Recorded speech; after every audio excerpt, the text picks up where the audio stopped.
Welcome to Sweet Tea with the Classics, the podcast that takes classic literature and gives it a southern twist. Britomart and the Magic Mirror, Fairy Queen, Book 3, Cantos 2 and 3. Once upon a time there lived in Cambria a king whose name was Rince. Now Rince was a good king, and dealt justly with his people, and on this account he won the approval of Merlin, the great magician, and Merlin gave King Rince a boon. This boon was a looking-glass so wonderfully made and possessed of such strange properties that its fame spread throughout the wide world. The glass was round, shaped like a ball, and hollow inside. He looked into it, saw not himself, but saw there portrayed anything that was happening in any part of the world that might be of consequence to him. If a foe were working him secret ill, or a friend feigning false kindness, this glass revealed their deeds.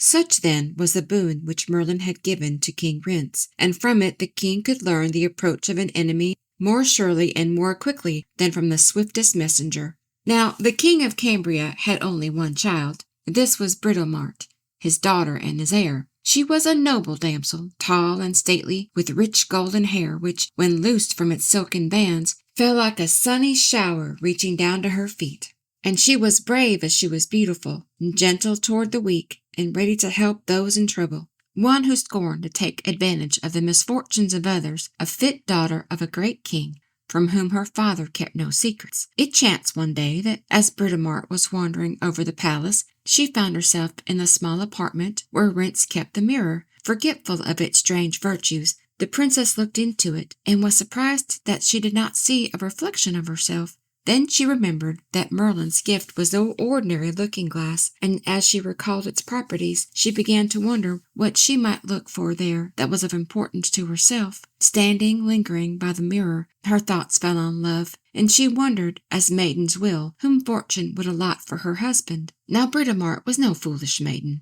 dwelling even on her future, and in it forgetting the duties of the present. But she was a rich and lovely princess, and it was only natural that she should expect to marry some day. By and by, as she gazed into the mirror, there appeared before her the image of a knight, completely armed. His countenance was a right manly one, a countenance to awe his foes, but to endear him to his friends. His frame was large and strong, its natural strength increased by deeds of chivalry which he continually practiced. His armor was massive, and seemed of some antique mold, indeed as it was, for in golden letters there was written on it these words: Achilles' arms, which Artegall did win. Artegall's crest was a hound couchant, and on his shield he bore a figure of a crowned ermine on an azure field. As Britomart looked on the image, she liked it, and having looked at it well, she went her way, and little thought that Cupid, the false archer, had shot an arrow into her heart. After a time the stately Britomart began to droop. She no longer moved about with her customary princely bearing, but became sad, low-spirited, and full of foolish fears. Nor could she discover the cause of her discomfiture.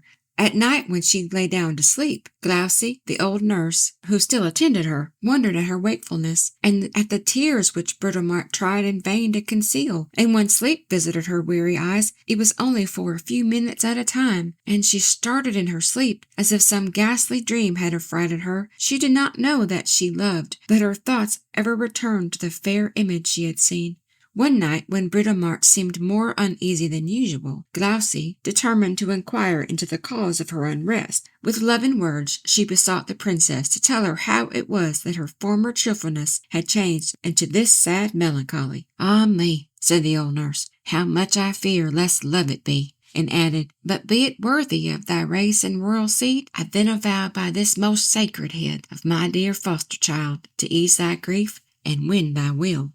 The nurse was a powerful personage in the king's household, and praying Britomart to put away this melancholy humour, she promised that neither death nor danger should prevent her from revealing her sorrow. Then she took her dear foster child in her arms, and fondled her tenderly, and chafed her cold limbs, and kissed and bathed her fair eyes, praying her all the time to take courage and disclose the secret trouble of her heart. Britomart did not answer at once, but at length she spoke, and begged Glaucy to inquire no further, since there was no remedy for her distress. "Dear daughter," said the nurse, "despair not. There never yet was a wound which something could not soothe. But mine said Britomart, is like no other, for it reason can find no remedy. Nevertheless, replied Gloucester, love can mount higher than reason, and has oft done wondrous things. But, urged the poor princess, not even love can do that which is not possible to be done. Things often seem impossible, said Gloucester, before they are attempted. Then Britomart broke out bitterly. These idle words, said she, do me no good. Mine is no common grief, but since you will know it, I shall no longer conceal my crime, if crime it be. Neither for prince nor peer is my heart pained, but only for the image and semblance of a knight, aye, and the semblance of one I have not even seen. So saying, she related to Gloucester the adventure of the magic mirror, and added that the image haunted her so that she almost longed for death itself. Daughter, replied Gloucester, why be so dismayed? Thy love hath a strange beginning, but there is nothing to be ashamed of in it. Joy therefore have thou, and eternal bliss. And stooping over the maiden, she kissed her tenderly. Oh, nurse, said the princess, what you say comforts me but little. For what good is it, although my love be worthy, if it be fixed on nothing more than a shadow? Nay, said Gloucester, there never was a shadow that had not a substance, and one which could not by some means be discovered. Still, if thou canst conquer this evil before it grows more powerful, yield thee not. But if it prove too great for thee, I promise that the beloved knight shall be found.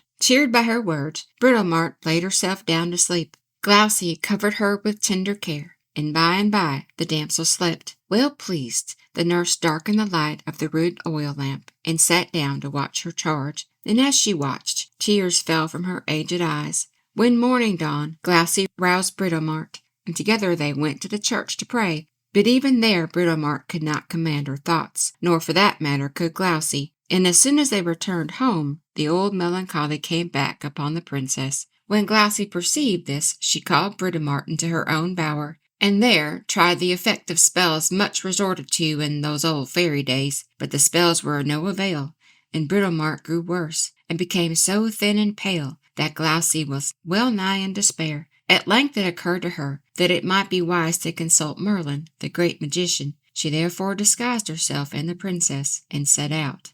Now Merlin dwelt in a dark cave which ran low underneath the ground. It was entered from a rock which lay a little way from a fierce brawling stream that flowed amongst the densely wooded hills. It was a dismal spot, and when the travellers reached it, they paused and feared to enter, and half repenting their coming. But Britomart, whose nature was full of spirit, recovered courage, and entered, followed by her nurse. They found the magician busied in his mysteries, writing strange characters on the ground. Their entrance did not surprise him, for by his art he knew beforehand of their coming, and knew also the nature of their business. But feigning ignorance, he bade them tell their errand. And then Gloucester spoke, humbly praying him not to be offended by their coming, since no light cause had brought them there. She paused, but he bade her go on. Then she related how for the last 3 months the maiden before him had been afflicted by a sore evil. But what it was she scarce could tell. Of one thing only was she certain, that unless a remedy were found, her nursling must die. On hearing this, Merlin began to smile, and knowing that she had not yet told him the whole truth, said quietly, If this be all, the damsel hath need of a physician rather than of me, and added these words, Who may help have elsewhere, in vain seeks wonders out of magic's spell. This speech rather disconcerted Gloucester, who wished to secure his help without confessing who they were or referring to the magic mirror, which would at once reveal the maiden's parentage. Ah, she exclaimed, if physician's skill or any learned means could have relieved my dear daughter, truly I should be loath to disturb thee, but this evil has arisen from a source beyond nature. Thereupon the wizard laughed outright. Gloucester, he said, why try to cloak what is self-betrayed? And thou, fair Britomart, he continued, turning toward the princess, art no more hidden in thy disguise than is the sun when passing cloud conceals him. Thy good fortune hath brought thee hither to ask my help, and it shall be granted thee. On finding herself thus addressed, Britomart blushed deeply, but old Gloucester took heart and replied, Since then thou knowest our grief, pity it, I pray thee, and relieve us. Whereupon Merlin sat silent for a time, then spoke thus, Be thou not dismayed, most noble virgin, by the sharp pangs which have sore oppressed thine heart, for must all excellent things begin nor was it idle chance that led thee to look into the charmed mirror. Thine eyes were guided by eternal providence in order that heaven's destiny be fulfilled. Thine is no evil fate, thus to love the most noblest of knights. Therefore submit thyself to heaven, and take due all means to fulfill thy destiny. But, said Glowsy, advise us, thou great magician, what means to take? How shall she find this knight, or indeed why need she do aught, since the fates can of themselves fulfill their own purpose? Nay, replied Merlin, true it is that naught can shake the heavenly destiny. Nevertheless, men must use their own endeavour to work it out. Know then that he whom Britomart loves, and is to marry, is the knight Artegall. He dwells in the fairyland, and yet is neither born of a fairy,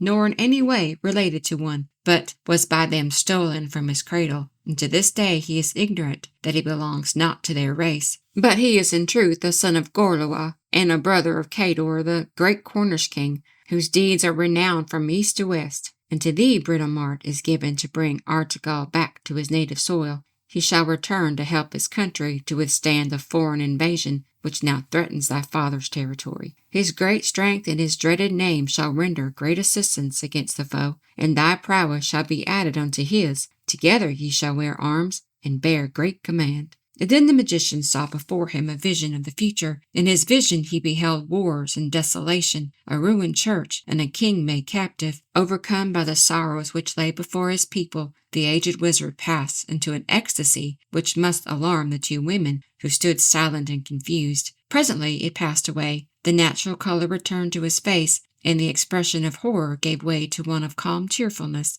He then instructed Britomart and her nurse as to what they should do, and they, with lighted hearts, bade him farewell and returned home. There they held secret counsel how best to carry out their difficult enterprise, proposing now one and now a different plan. At length Glowsy hit upon a bold device. Daughter, she said, I think that plan is ever wisest that takes into consideration present advantages.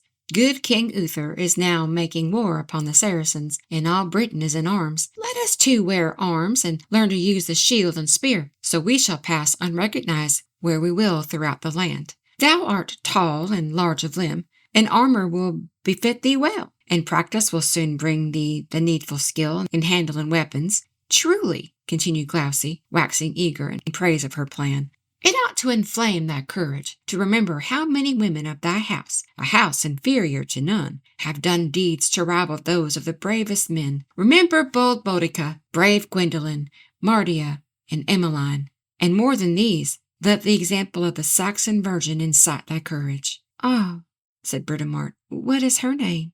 Men call her Fair Angela, replied the nurse, for she is as fair as she is courageous in battle. She is more dreaded than all the Saxons by her foes, and so beloved by her people that they call themselves by her name. Therefore, fair child, take her example for thine, and equal her in courage. These hearty words of Glowsy sank deep into Britomart's heart, and inspired in her a great desire to excel in arms. She therefore resolved to undertake the perils of knighthood, and consulted with her nurse how to attire herself in suitable array. Now it chanced that only a few days previously a band of Cambrians who had gone out against the Saxons had returned with much prey, and among their booty had carried back a complete suit of armour worn by Angela, the Saxon queen. It was a rich and beautiful suit, and fretted over with gold. The suit, along with other spoils of war, King Rience had caused to be hung up in his chief church as a lasting monument of his success and victory. In the same church was a famous and mighty spear. It had been fashioned in the old days by magic lore, and was preserved on account of its magic powers. No matter how well or firmly a warrior sat on his charger, this spear bore him to the ground. Glowsy remembered these things, and late in the evening she led Britomart to the church, and taking down Angela's armour from its place on the wall, arrayed her fair nursling therein. She took also the spear with it a shield, and gave them to Britomart. When she had thus completed the princess's attire, she took another suit of armour and put it on herself, that she might attend Britomart and act as her squire. And now, both being fully equipped, they mounted the horses, which Glowsy had caused to be ready, and under cover of the darkness, escaped from the palace. Nor did they rest until they reached the fairyland to which Merlin, the great magician, had directed them. Thank you for listening to Sweet Tea with the Classics. We hope you enjoyed the episode. Please like, share, and subscribe for more.